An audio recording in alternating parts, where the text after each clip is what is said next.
वंचित बहुजन आघाडीची गेल्या काही दिवसापूर्वी अमरावती या ठिकाणी एक सभा झाली। या सभेला साधारणपणे 3 ते 4 लाख लोक जमले होते। एवढी मोठी लोकसंख्या पाहून वंचित बहुजन आघाडीच्या कार्यकर्त्यांमध्ये 10 हत्तीचं बळ संचारलं आणि त्यांनी आपण देखील अमरावतीची लोकसभा निवडणूक जिंकू शकतो अशा इच्छेखातर अमरावती जिल्हा कमिटी करून अमरावती लोकसभेसाठी सुजात आंबेडकर यांचं नाव सुचवलेलं आहे। अमरावती या लोकसभेमध्ये काका वर्सेस पुतण्या, आनंदराज आंबेडकर वर्सेस सुजात आंबेडकर, आंबेडकर वर्सेस आंबेडकर असा संघर्ष रंगणार की एका बाजूला नवनीत राणा, दुसऱ्या बाजूला आनंदराव अडसूळ, तिसऱ्या बाजूला बच्चू कडू आणि चौथ्या बाजूला काँग्रेस राष्ट्रवादी की आनंदराज वर्सेस सुजात आंबेडकर। अमरावती हा मतदारसंघ हा कितीचा मतदारसंघ आहे? या मतदारसंघामध्ये विविध अशा जाती आणि धर्माची लोकसंख्या कशी आहे? या ठिकाणातील स्थानिक मतदारांचा कौल कोणाच्या बाजूला जाणार आहे? या मतदारसंघामध्ये कोणकोणत्या समस्या आहेत आणि या मतदारसंघामधून 2024ची निवडणूक कोण जिंकणार आहे? नमस्कार, मी CWC आणि आपल्या सगळ्यांचं CWC न्यूजवरती हार्दिक स्वागत। दुमदुमे जय भीमची गर्जना चोहीकडे, सारखा जीवे तिथे हा तुझा डंका झडे, घे आता घे राहिलेल्या सागरांची वंदना, भीमराया घे तुझ्या लेकरांची वंदना। मित्रांनो, ही कविता आहे कवी सुरेश भट यांची। अमरावती हा जर जिल्हा पाहिला तर या अमरावती जिल्ह्याचं एक टोक अकोला जिल्ह्याला लागतं तर दुसरं टोक नागपूरसारख्या शहराला। अमरावती हे शहर विदर्भातील क्रमांक 2 क्रमांकाचं सगळ्यात मोठं शहर आहे। अमरावती या जिल्ह्याची किंवा अमरावती या मतदारसंघाचा जर अभ्यास केला तर या मतदारसंघामध्ये साधारणपणे चिखलदरा हिल स्टेशन, विविध अशा देवीदेवतांचे मंदिरे, मेळघाटसारखा व्याघ्र प्रकल्प, त्याचप्रमाणे या मतदारसंघाची जर लोकसंख्या जर पाहिली तर साधारणपणे 61.8% एवढे हिंदू, 23.7% एवढे मुस्लिम आणि 12.8% एवढे बुद्धिस्ट समाजाची लोकसंख्या आहे। हिंदू या धर्मातील विविध अशा जातीचा जर अभ्यास केला तर अमरावती या लोकसभा मतदारसंघामध्ये सगळ्यात जास्त कुणबी या जातीची लोकसंख्या निर्णायक ठरणार आहे। त्याच्यानंतर साधारणपणे 2 लाख एवढी धनगर समाजाची लोकसंख्या आहे आणि त्याच्या खालोखाल या ठिकाणातील आदिवासी बहुल असणारा समाज। संत गाडगेबाबा यांची नगरी, कवी सुरेश भट यांची नगरी, त्याचप्रमाणे पंजाबराव देशमुख, प्रतिभा देवीसिंग पाटील आणि रासू गवई यासारख्या दिग्गज लोकांनी या अमरावती लोकसभेचं प्रतिनिधित्व केलेलं आहे। अमरावती या मतदारसंघाचा जर अभ्यास करायचा झाला तर अमरावती या मतदारसंघामध्ये साधारणपणे 6 या विधानसभेच्या जागा येतात। या विधानसभेच्या जागेमध्ये 3 जागा या काँग्रेसकडे आहेत, 2 जागा या बच्चू कडू यांच्या PGP या पार्टीकडे आहेत तर 1 जागा ही भारतीय जनता पार्टीकडे आहे। विधानसभेच्या अभ्यासानुसार पहिली जागा बडनेरा या ठिकाणातील आमदार आहेत रवी राणा, जे की भारतीय जनता पार्टीमध्ये सामील होणार आहेत किंवा सामील झालेले आहेत। दुसरी मतदारसंघ आहे तो म्हणजे अमरावती, या ठिकाणातील स्थानिक आमदार आहेत सुलभा खोडके, ज्या काँग्रेस या पार्टीमधून येतात। तिसरं मतदारसंघ आहे तेओसा, या मतदारसंघामधून मंत्री असणाऱ्या आणि माजी मंत्री राहिलेल्या आणि काँग्रेसमधील एक मोठं नाव म्हणजे यशोमतीताई ठाकूर या काँग्रेसच्या स्थानिक आमदार आहेत। चौथं नाव आहे दर्यापूर।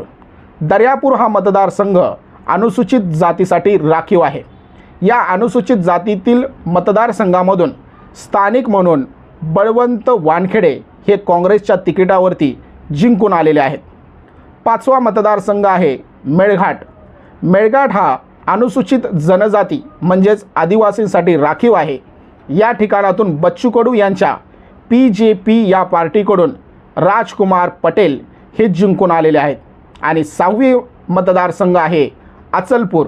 अचलपूर या मतदारसंघाकडून दस्तूर खुद्द बच्चूभाऊ कडू हे या ठिकाणातून जिंकून आलेले आहेत. अमरावती या मतदारसंघावरती जर अभ्यास केला तर असं निदर्शनास पडतं की साधारणपणे 1999 पासून ते 2019 पर्यंत या ठिकाणी शिवसेनेने निर्वाच अशी सत्ता गाजवलेली आहे. 1999 आणि 2004मध्ये शिवसेनेचे अनंत गुडे हे या ठिकाणातून खासदार राहिलेले आहेत. 2009 साली अमरावती हा मतदारसंघ राखीव मतदारसंघ झाल्याच्या नंतर या ठिकाणातून 2009, 2014 अशा सलग 2 वेळा आनंदराव अडसूळ हे शिवसेनेच्या तिकिटावरती जिंकून आलेले आहेत. या ठिकाणी जे उमेदवार आहेत याच्यामध्ये पहिलं नाव येतं नवनीत राणा, दुसरं नाव येतं आनंदराव अडसूळ, तिसरं नाव आहे आनंदराज आंबेडकर, चौथं नाव आहे सुजात आंबेडकर. या सगळ्यांचा जर अभ्यास केला तर कोण कुणाला भारी पडणार आहे हे जरा नीट समजून घ्या. नवनीत राणा यांना 2019च्या निवडणुकीमध्ये किती मते पडलेली आहेत हे जरा नीट समजून घ्या. 2019च्या निवडणुकीमध्ये नवनीत राणा या काँग्रेस आणि राष्ट्रवादी काँग्रेस पार्टीच्या पाठिंब्यावरती उभा होत्या. त्यांना साधारणपणे 5,10,947 म्हणजे 45.95% एवढे मार्क पडले, मतदान पडलं. त्याच्यानंतर क्रमांक 2ची मतं ही आनंदराव अडसूळ यांना पडली, जे की शिवसेनेकडून उभे होते. त्यांना 4,73,996 म्हणजे साधारणपणे 42.61%. तिसऱ्या क्रमांकावरती होते वंचित बहुजन आघाडीचे गुणवंत देवपारे यांना साधारणपणे 65,135 म्हणजे साधारणपणे 5.86% एवढे मतदान प्राप्त झालेलं आहे. या ठिकाणी अमरावती या मतदारसंघाचे जर समस्या जर तुम्ही पाहिल्या तर या समस्यामध्ये प्रमुख मुद्दा जर कुठला येत असेल तर तो म्हणजे आरोग्याचा. अमरावती या मतदारसंघ याच्यामध्ये भरपूर सारा भाग हा आदिवासी भागामध्ये येतो. आदिवासी भागामध्ये आजही आरोग्याच्या समस्या आहेत. रस्त्यांच्या सोयीसुविधा झालेल्या नाहीत. पिण्याच्या पाण्यासाठी आजही या ठिकाणातील आदिवासी लोकांना दूर भटकंती करावी लागते. त्याचप्रमाणे कोरडवाहू अशा प्रकारची शेती असल्यामुळे, पावसाच्या पाण्यावरती निर्भर असल्यामुळे पावसाळ्याच्या दिवसाच्या नंतर या ठिकाणातील स्थानिक आदिवासी लोकांना शेतीच्या व्यतिरिक्त इतर शहरांच्या ठिकाणी स्थलांतर करावे लागतं. महिलांच्या जर समस्या पाहिल्या तर महिलांना स्थानिक करून गॅसचे वाढलेले दर ही प्रमुख समस्या त्या ठिकाणी जाणवते. त्याचप्रमाणे शेतकऱ्यांमध्ये संत्री, कापूस, सोयाबीन आणि तूर ही महत्त्वाची पिके अमरावती या जिल्ह्यामध्ये घेण्यात येतात. मात्र एवढी सगळी मोठी पिके घेऊन देखील स्थानिक शेतकऱ्यांना त्यांच्या मालाला योग्य भाव मिळत नाही. त्याचप्रमाणे स्थानिक एवढ्या मोठ्या प्रमाणात एवढी पिके घेऊन येऊन देखील कोणताही भला मोठा उद्योग हा अमरावती या जिल्ह्यामध्ये नाही. आरोग्याच्या भाषेमध्ये जर बोलायचं झालं तर अमरावतीमध्ये कोणतंही भलं मोठं असं हॉस्पिटल नाही. मेडिकल कॉलेजची उपस्थिती नाही. जर एखाद्या दुर्मिळ आणि मोठ्या आजारावरती जर इलाज करायचा असेल तर अमरावती या ठिकाणातील स्थानिक लोकांना नागपूरसारख्या सिटीमध्ये ट्रान्सफर करावे लागतं. अमरावती या ठिकाणी असणारी BDL कारखाना हा सध्याला बंद करून गुजरातला शिफ्ट करण्यात आलेला आहे. त्याचप्रमाणे शकुंतला रेल्वे आणि तात्काळ रेल्वे अशा प्रकारच्या दोन्ही रेल्वे या ठिकाणी बंद करण्यात आलेला आहे. आणि त्यामुळे स्थानिक मतदारांमध्ये आरोग्य, शिक्षण, शेती, गॅस, मेडिकल कॉलेज, आरोग्य यासारख्या महत्त्वाचा प्रश्न आहे. तर आदिवासी भागांमध्ये कुपोषण, शिक्षण, रस्ता, स्थलांतर आणि आरोग्य अशा प्रकारचा आदिवासी भागांमध्ये महत्त्वाचे प्रश्न आहेत. विद्यार्थ्यांमध्ये जर पाहिलं तर गेल्या काही दिवसापूर्वी MPSCच्या विद्यार्थ्यांच्या मार्फत संत गाडगे बाबा यांच्या समाधीच्या समोर MPSCच्या विद्यार्थ्यांनी आंदोलन केलेलं होतं. हे आंदोलन पोलिसांकडून दडपण्यासाठी त्या ठिकाणी लाठीचार्ज देखील करण्यात आलेला होता.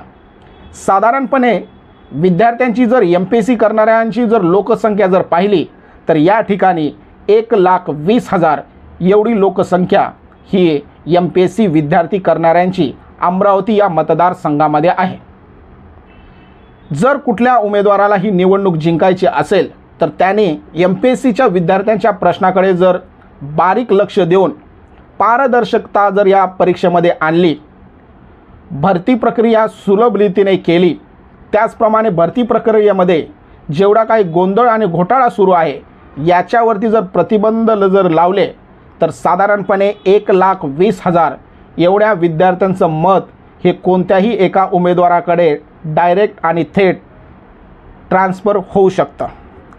पुढचं जर या मतदारसंघामध्ये जर पाहिलं तर 2019 साली निवडून आलेल्या नवनीत राणा यांच्याविषयी जर तुम्ही पाहिलं तर त्यांच्या जातीचा विषय आहे.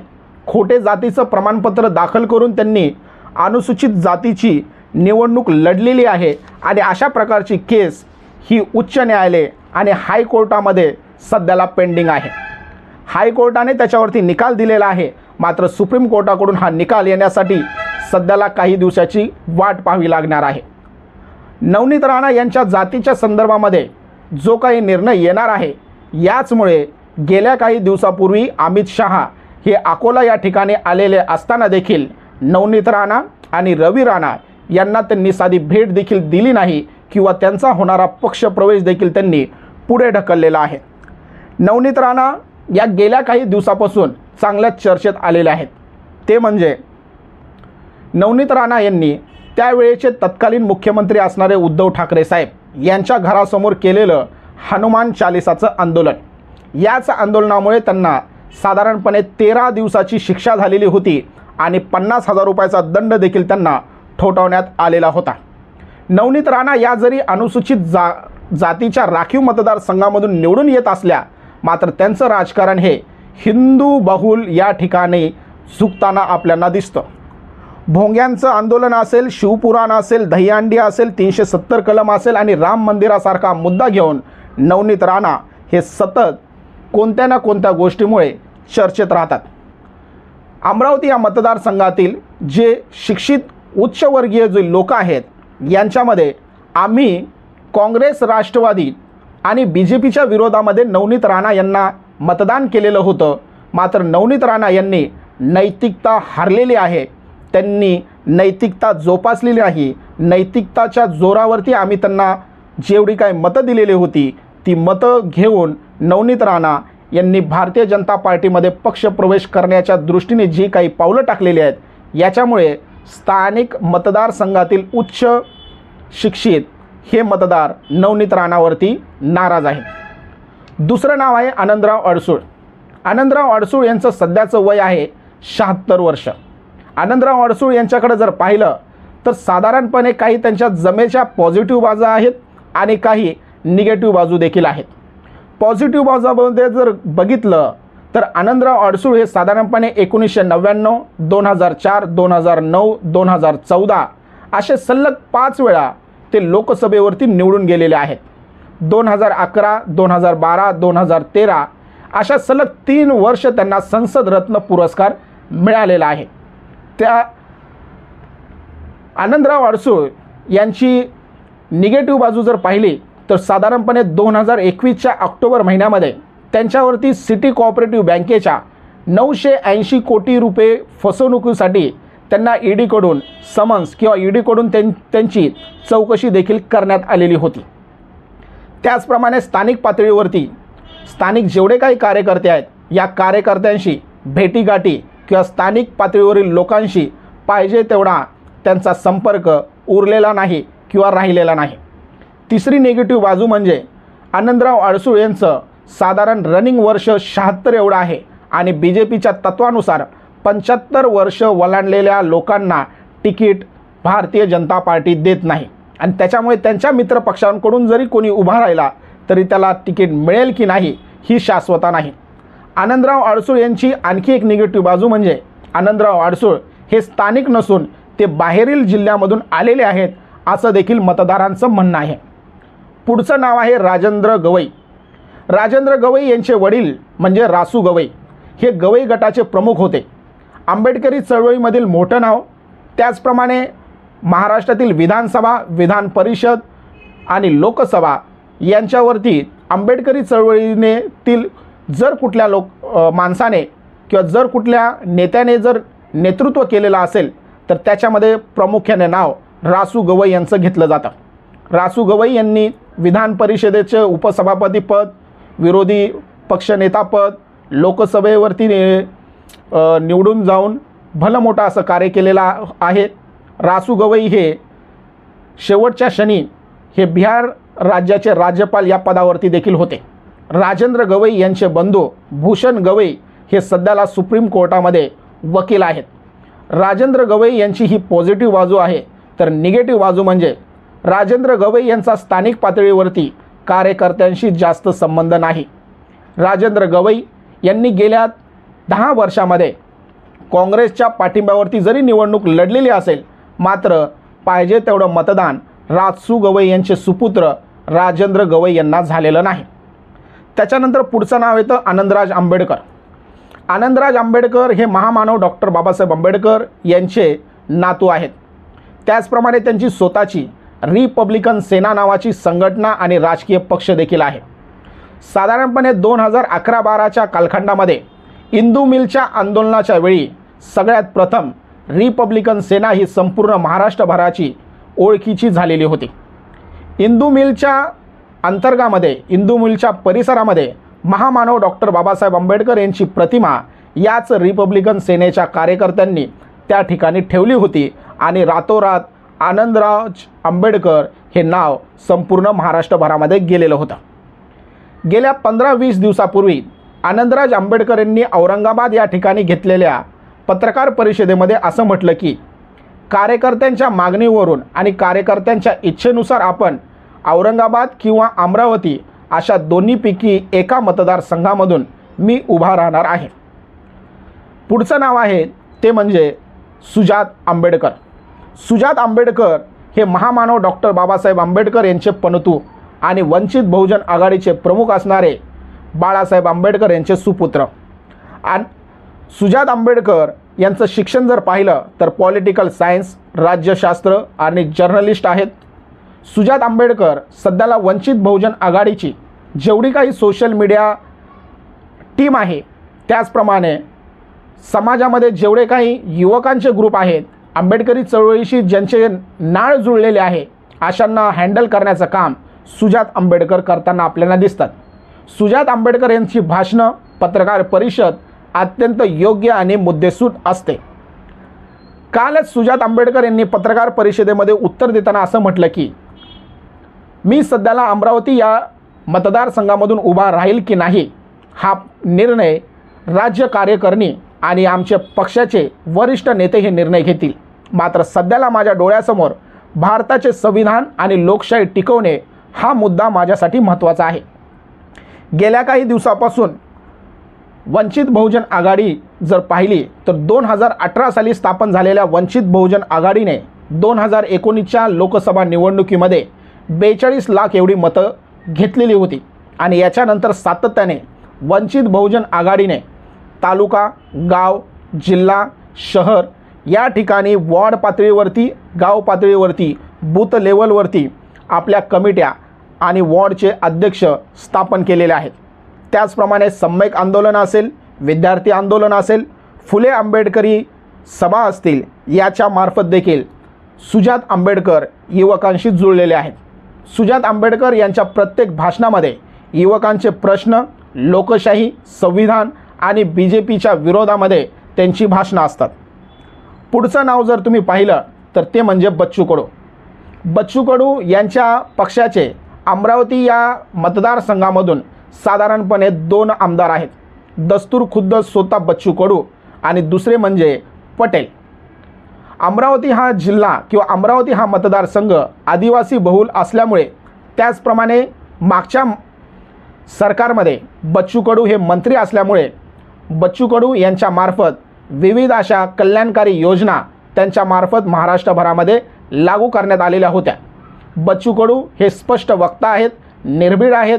त्याचप्रमाणे बच्चू कडू आमदार आणि मंत्री असताना देखील त्यांनी केलेलं सिक्रेट मिशन किंवा त्यांनी केलेलं विविध अशा गोष्टीचं व्हिडिओ चित्रीकरण हे देखील महाराष्ट्राचा चर्चेचा विषय आहे. आणि त्याच्यामुळे अमरावती या लोकसभा मतदारसंघामधून आनंदराव अडसूळ निवडून येतात की नवनीत राणा निवडून येतात की बच्चू कडूंनी उभा केलेला कोणता उमेदवार निवडून येतो, यापेक्षा अमरावती हा मतदारसंघामध्ये आंबेडकर विरुद्ध आंबेडकर, आनंदराज आंबेडकर विरुद्ध सुजात आंबेडकर अशीच लढाई आपल्याला पाहायला मिळणार आहे.